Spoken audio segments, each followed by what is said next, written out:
एक बार की बात है, एक गांव में एक गरीब लड़का रहता था। उसके माता पिता किसान थे और उनकी आर्थिक स्थिति बेहद कमजोर थी। लड़का अपने गांव की स्कूल में पढ़ाई करता था और उसका सपना था कि वह अच्छे अंक प्राप्त करके देश की श्रेष्ठ नौकरियों में से एक में सफल होगा। एक दिन उसे एक दिन भर की छुट्टी मिली और वह अपने गांव के पास ही स्थित एक वृक्ष के नीचे बैठ गया। वह वृक्ष वास्तव में बड़ा ही अजीब लगता था, क्योंकि इसमें कोई फल नहीं था, लेकिन वृक्ष के पत्ते अद्भुत चमकीले थे। उस लड़के को देखकर अपने आप में पड़ोसी गांव के एक वृद्ध व्यक्ति ने पूछा, बेटा, तुम यहाँ क्या कर रहे हो? क्या तुम पढ़ाई कर रहे हो? लड़का ने गर्व से कहा, जी हाँ दादाजी, मैं यूपीएससी की तैयारी कर रहा हूँ। मेरा सपना है कि मैं एक आईएएस अधिकारी बनूंगा। वृद्ध ने मुस्कुराते हुए कहा, बेटा, तुमने सही स्थान पर बैठा है। तुम जैसे युवा नेताओं की देश को बहुत जरूरत है।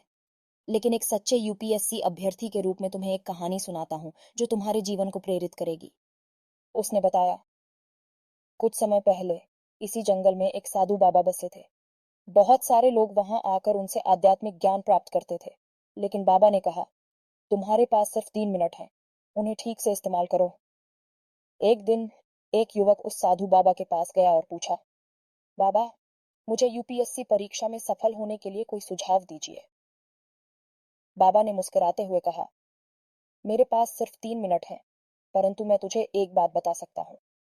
जब तुम परीक्षा कक्षा में बैठो तो अपने दिमाग को खाली कर दो, जैसे कि एक खाली जमीन होती है, और फिर से सब कुछ नया सीखने के लिए तैयार हो जाओ।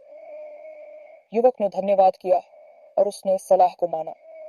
परीक्षा के दिन उसने जो ज्ञान प्राप्त किया वह उसके जीवन का बदला हुआ मोड़ बन गया। उसने नई सोच और नए दृष्टिकोण के साथ परीक्षा में भाग लिया।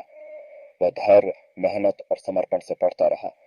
समय बीतते ही उसकी मेहनत और बेहतरीन तैयारी ने उसे अन्य अभ्यर्थियों से अलग बना दिया।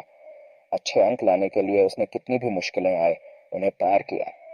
अंततः परीक्षा का दिन आ गया और उसने अपने सपने को पूरा करते हुए शानदार परिणाम दिया।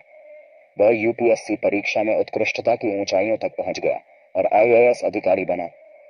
यह कहानी हमें एक महत्वपूर्ण संदेश देती है। हमें कभी भी हार नहीं माननी चाहिए और अपने सपने को पूरा करने के लिए प्रतिबद्धता से काम करना चाहिए। जीवन में कितनी ही मुश्किलें क्यों ना आए, हमें स्वयं को सशक्त और निर्भय बनाए रखना चाहिए।